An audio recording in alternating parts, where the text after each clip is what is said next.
தோசை கறி. நீ தோசை சுட போகிறோம்.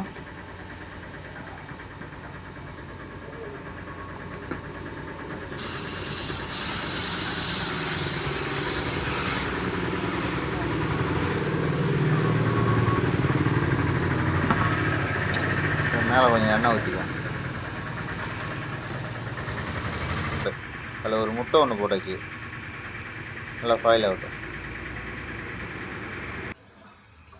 தோசை கறி போட்டாச்சு. இப்போ தோசை கறி போட்டாச்சு. சாப்பிட வேண்டியதுதான். உங்களுக்கு தோசை கறி சாப்பிட்ணும் விருப்பம் இருந்தால் சித்தேரி அணைக்கட்டு தரப்பாலம் 2000 விலாகம்.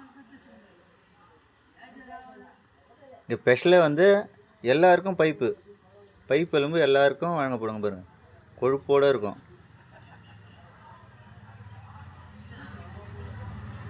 இப்போ சாப்பிட்லாம்.